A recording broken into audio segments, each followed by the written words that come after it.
సల్మాన్ ఖాన్ నోటి వెంట పచ్చి బూతులు వస్తాయి. అసలు మనం చెవులు మూసుకుంటాం ఆ మాటలు వింటే అనే విధంగా స్వయంగా మెగాస్టార్ చిరంజీవి చెప్పడం జరిగింది. అయితే మెగాస్టార్ చిరంజీవి గురించి స్పెషల్గా చెప్పాల్సిన అవసరం అస్సలు లేదు. ఎందుకంటే మన తెలుగు సినిమా ఇండస్ట్రీకి ఒక బాస్ ఎవరంటే ఖచ్చితంగా మెగాస్టార్ పేరే వినిపిస్తుంది.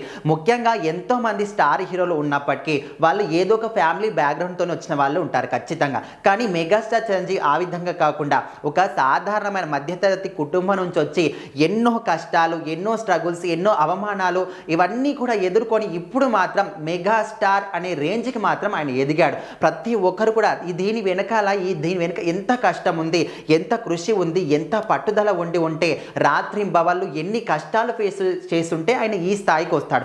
ముఖ్యంగా చాలామంది కూడా ఇప్పుడు తెలుగు సినిమా ఇండస్ట్రీ అంటే ఓన్లీ తెలుగు సినిమా ఇండస్ట్రీలోనే ఫ్రెండ్స్ ఉంటారు. కానీ మెగాస్టార్ చిరంజీవికి బాలీవుడ్ కానీ, హాలీవుడ్ కానీ, కోలీవుడ్ కానీ, మాలీవుడ్ కానీ ప్రతి ఒక్క ఇండస్ట్రీకి సంబంధించిన వాళ్ళు మెగాస్టార్ చిరంజీవికి మాత్రం పక్కా ఫ్రెండ్స్ ఉంటారు. అదేవిధంగా బాలీవుడ్ నుంచి కండల వీరుడు సల్మాన్ ఖాన్ కూడా చాలా అంటే చాలా మంచి స్నేహితుడు. సో ఆ స్నేహం పరంగానే చిరంజీవి చేసినటువంటి గాడ్ ఫాదర్ సినిమాలో గెస్ట్ రోల్గా కూడా మనకు సల్మాన్ ఖాన్ చేయడం జరిగింది. సో ఈ సినిమాకి సంబంధించి ఒక్క రూపాయి కూడా రెమ్యునరేషన్ సల్మాన్ ఖాన్ తీసుకోలేదంట.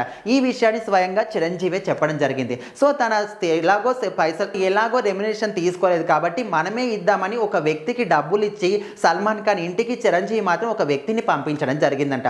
సో ఆ వ్యక్తి సల్మాన్ ఖాన్ ఇంటిలోకి వెళ్ళి వితిన్ 1 minute మళ్ళీ బయటికి రావడం జరిగిందంట. సో అప్పుడు చిరంజీవి అడిగాడు, సో ఎందుకు నువ్వు ఇంత తొందరగా వచ్చేసావు, డబ్బులు ఎందుకు ఇవ్వలేదంటే ఆయన ఘోరంగా తిడుతున్నారు సార్, చాలా పచ్చి బూతులు తిడుతున్నారు, ఆ మాటలు నేను వినలేను, మీకు కనీసం చెప్పలేను కూడా అనే విధంగా చెప్పాడంట.